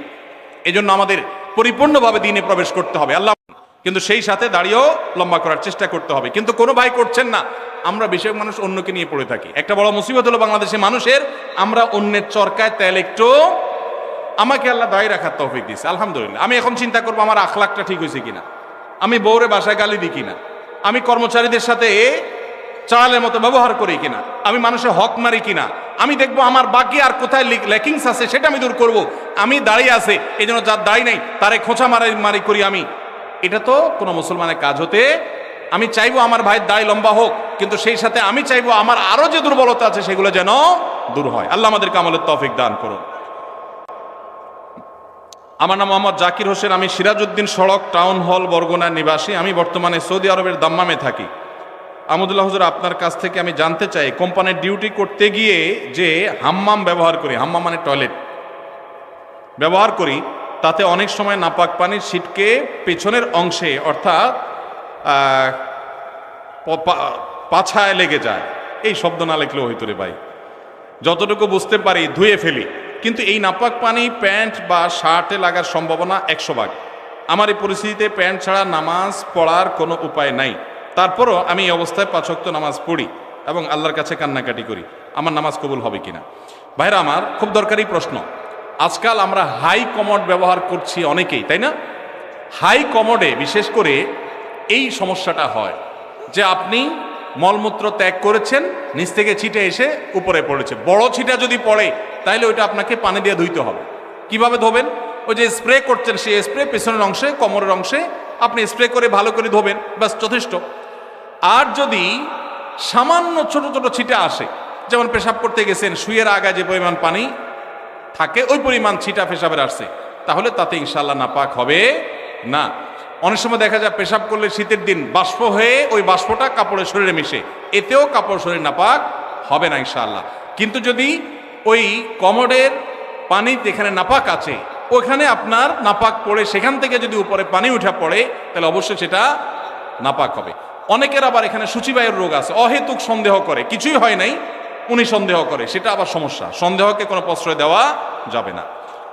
তো এ ভাইয়ের প্রশ্ন উত্তর হলো যে আপনি চেষ্টা করবেন ধুয়ে ফেলার, ধুয়ে ফেলছেন বাস, এরপর আল্লাহ তাআলা নামাজ পড়বেন, অহেতুক সন্দেহ করবেন না।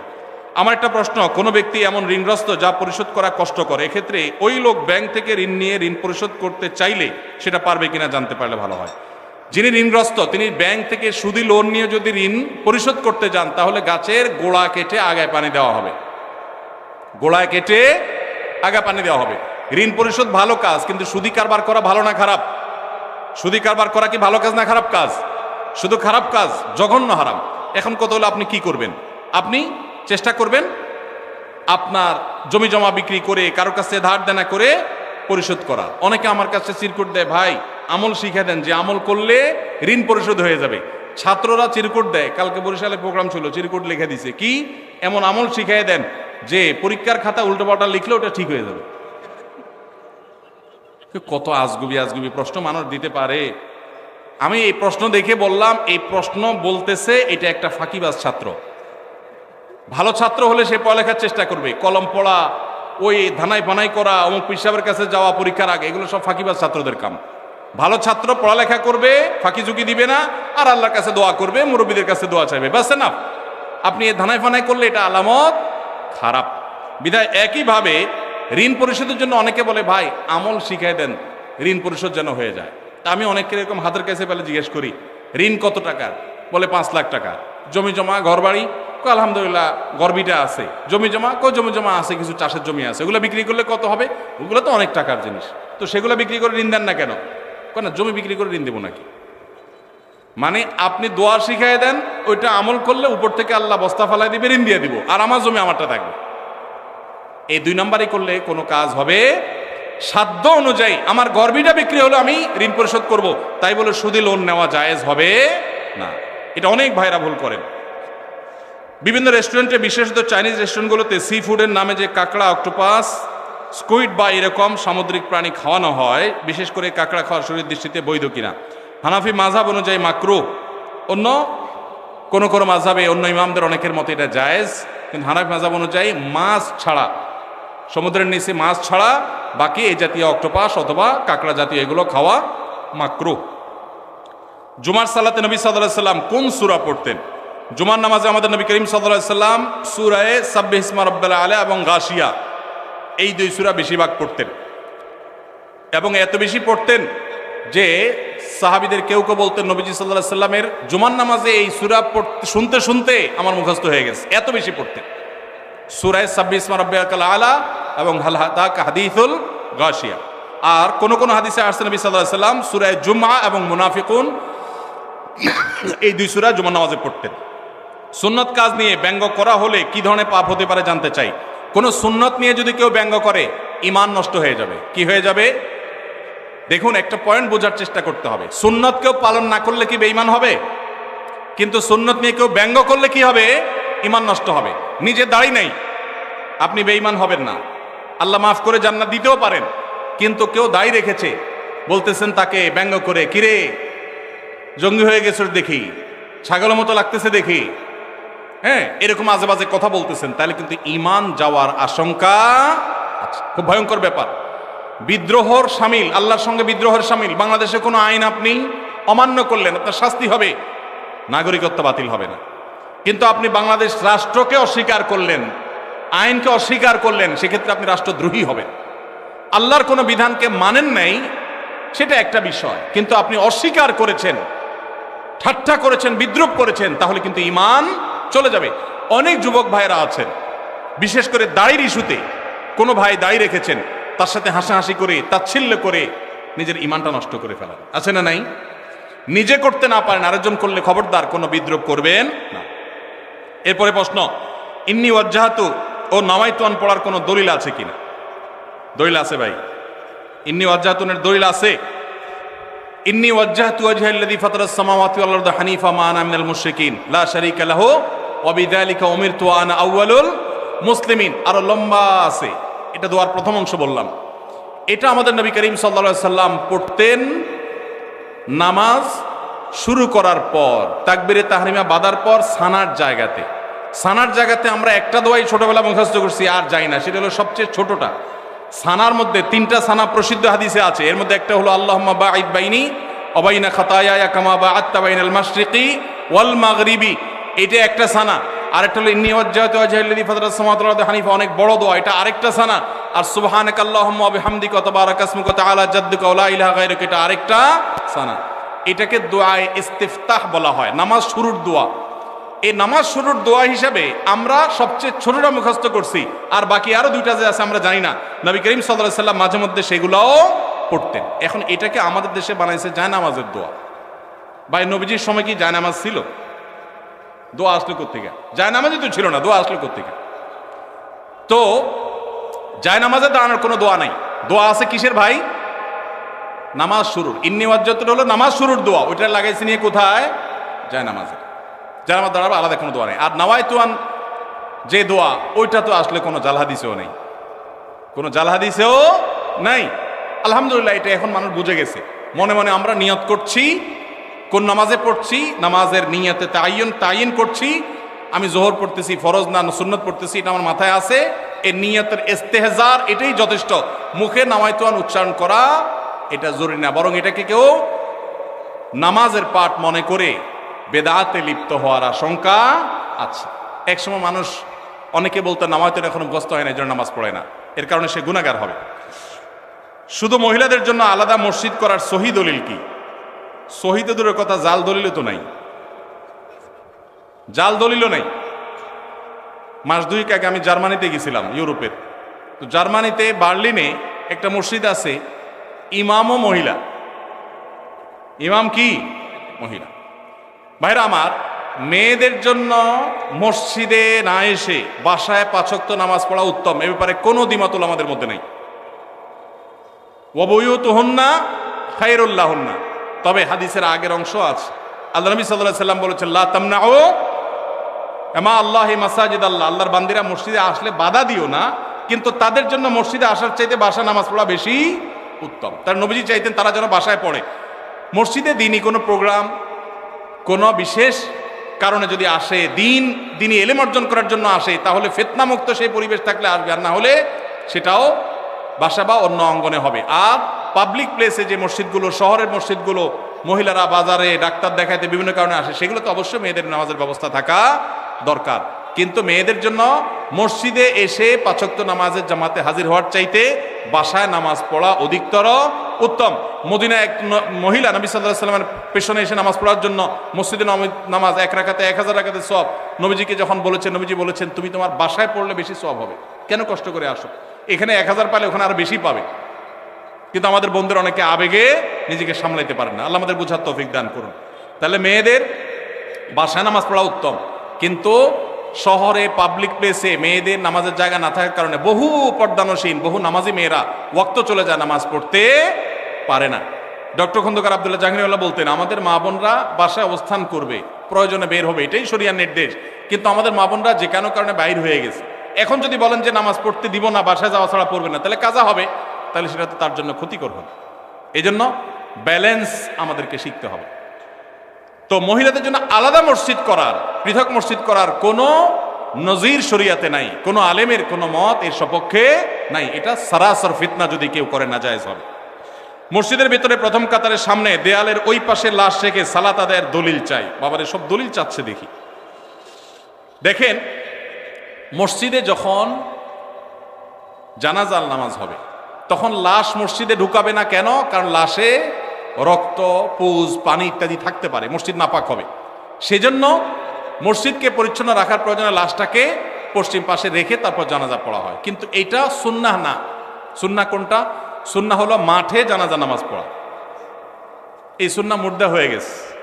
কোনো কারণ ছাড়া গ্রামের মসজিদে এই কাজটা করা হয়। এই সুন্নাহটা জিন্দা করার জন্য আমাদের উলামাদের কাজ করতে হবে, ভাইদের কাজ করতে হবে। চেষ্টা করা যাবে না ইনশাআল্লাহ? ফরজ নামাজ হয়ে যাবে, বাইরে এসে জানাজা নামাজ পড়বেন। আমি যেখানে জুমা পড়ি আলহামদুলিল্লাহ এভাবে আমি জানাজা নামাজ পড়ি। আমি সারা জীবন যেখানে যে মসজিদে গেছি আমি চেষ্টা করেছি এই সিস্টেমটাকে জিন্দা করার, সুন্নাত জিন্দা করার। আরেকটা সুন্নাত আমাদের জিন্দা করতে হবে, সেটা হলো ঈদের নামাজ মসজিদে পড়া সুন্নাত না মাঠে পড়া সুন্নাত? ঈদের আনন্দই মাটি হয়ে গেছে, পোলা বলেন এখন মসজিদে মসজিদে ঈদের নামাজ পড়ে। আমি আমার শৈশবের কথা মনে পড়ে, একটা ঈদগাহ ছিল আমাদের পুরো ইউনিয়নে, অনেক দূর থেকে সেখানে যেতাম, যে আনন্দ পেতাম। এখন ঘরে ঘরে মসজিদে মসজিদে ঈদের নামাজ। কেন? কারণ কেউ কারোর মানতে চায় না। আরেকজন ঈদগাহে গেলে তো নিজের মাতবরি থাকে না, যেন সব মসজিদ আলাদাই মাতবরি করতে চায়। মসজিদে ঈদের নামাজ পড়া সুন্নার খেলাফ। হ্যাঁ, কোন শহরে ওইরকম পর্যাপ্ত মাঠ নাই, তাহলে মসজিদে পড়েন। রাস্তা বন্ধ করে নামাজ পড়ার চাইতে মসজিদে পড়া ভালো। ইয়াকুমুল জুলুস আলা তারিক, নবীজি রাস্তা বন্ধ করতে নিষেধ করেছেন, সেটা করবেন না। কিন্তু তাই বলে মসজিদ বাদ দিয়া, মাঠ বাদ দিয়া বিনা কারণে মসজিদে ঈদের নামাজ পড়বেন না, উন্মুক্ত জায়গা পড়বেন। এই সুন্নাহটাও জিন্দা করা দরকার। ঈদের যে আনন্দ সেটা এখন নাই। পোলাপান বসে বসে মোবাইল টিপে আর মসজিদে 5 ওয়াক্ত পড়ে, ঈদও পড়ে, আলাদা কোনো আনন্দ পায় না। ঈদগাহে যাওয়ার যে আনন্দ ওইটা কখনো মসজিদে আদায় হয় না। এই সুন্নাহটা আমাদের উলামারা চাইলে জিন্দা করতে পারেন। অনেক মাঠ আছে কিন্তু চেষ্টাও করে না অনেকে। ভাই শেষ করা দরকার, জাযাকুমুল্লাহ খাইর, শেষ করা দরকার ভাই। অনেক রাত হয়েছে, আমি তো খেয়ালই করলাম না। হ্যাঁ,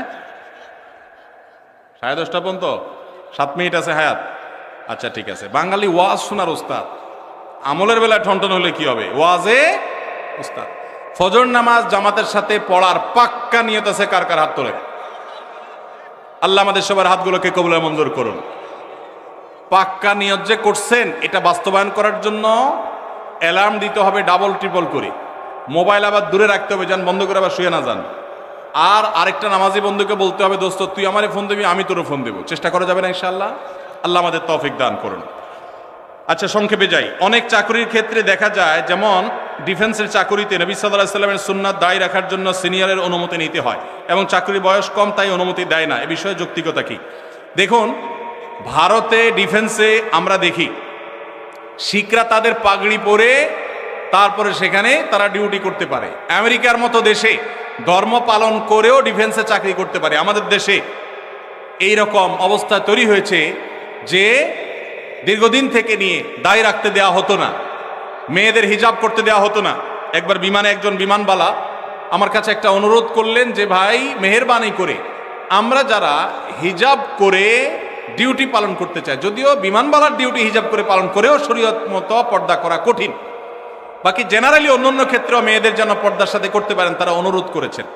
আলহামদুলিল্লাহ, আনন্দের বিষয় যে আমাদের বাংলাদেশ আর্মিতে এখন এই দুইটা বিষয়ে আল্লাহর ফজলে অনুমতি পাওয়া গেছে। বিশেষ করে দায়ের বিষয়টাতে অনুমতি যে নিতে হয় এটা ডিসিপ্লিনের জন্য আমার মনে হয় এখানে একটা ড্রেস কোড থাকা উচিত একটা প্রতিষ্ঠানের। সেই হিসাবে ড্রেস কোড থাকবে, নর্মাল প্রসিডিউর থাকবে, কিন্তু অকারণে বয়স কম এ সমস্ত অজুহাতে যদি বাধা দেওয়া হয় তাহলে সেই সিস্টেমটা চেঞ্জ হওয়া উচিত, কারণ সাংবিধানিক অধিকার যে কেউ তার ধর্ম পালন করতে পারে সেই সুযোগ থাকা উচিত। আমি আশা করি যে সংশ্লিষ্ট মহল তারা এটা বিবেচনা করবেন বা দেখবেন। মানুষ মারা গেলে পাশে বসে কোরআন তেলাওয়াত ও খাবার আয়োজন করার বিধান কি? খাবার আয়োজন করার বিধান আমি বলেছি, মানুষ মারা গেলে 40 3 দিন আর 7 দিন মানুষ ডাইকা খাওয়ানো এটা বিদআত। আর মানুষ মারা গেলে তার পাশে বসে কোরআন তেলাওয়াত করাটাও সুন্নাহ সম্মত কোনো কাজ নয়। আমাদের দেশে মানুষ মারা গেলে লাশটাকে মাটিতে বা খাটে রেখে চারপাশে হাফেজ সাহেবদেরকে এনে কোরআন তেলাওয়াত করানো হয়, এটা শরিয়া সম্মত কোনো কাজ নয়। কেন? কোনো মানুষ মারা যাওয়ার পরে কি কি করতে হবে শরীয়তে বলা আছে না নাই? আছে না নাই? মুর্দার লাশের চারপাশে বসে কোরআন তেলাওয়াত করতে হবে এরকম কোনো হাদিস তো আমি পাই নাই। এটা কোত্থেকে আসলো? কোরআন তেলাওয়াত যে করবে তার লাভ হবে। আল্লাহ কোরআনে বারবার বলেছেন, ও আল্লাইসাল ইনসানে ইল্লা মা সাআ, যে যেটা করবে সে সেটা পাবে, যিনি তেলাওয়াত করছে তার সওয়াব হবে। মুর্দার কোনো লাভ নাই এখানে তেলাওয়াত করলে। আর যদি বলেন যে কোরআন শোনাচ্ছি, তাহলে ওমা আনতা বিমুসমিউম মান ফিল কুবুর, আপনি তেলাওয়াত শোনাবেন জীবিত মানুষকে, মৃত মানুষকে তেলাওয়াত শুনিয়ে কোনো ফায়দা হবে না। এর সওয়াব হবে জীবিত অবস্থায় শুনলে। এই লোকটা জীবিত অবস্থায় শুনলে সওয়াব পাইতো, মারা গেছে এখন তার সামনে কোরআন তেলাওয়াত করলে প্রতি অক্ষরের নষ্ট নেই, এমন কোনো কথা নাই। এজন্য এইটা দূর হওয়া দরকার। বিশেষ করে এখানে যারা মুর্দার চারপাশে এই যে গোল হয়ে কোরআন তেলাওয়াত করে, এরা সবাই টাকা নেয়। তেলাওয়াতের বিনিময়ে টাকা গ্রহণ করা সারাসার হারাম। যে দেয় সেও হারাম করে, যে নেয় সেও হারাম করে। খতমের নাম দিয়া অনেক এলাকাতে এখনো অনেকে হারাম কাজ করছেন, তাদের আল্লাহকে ভয় করা উচিত।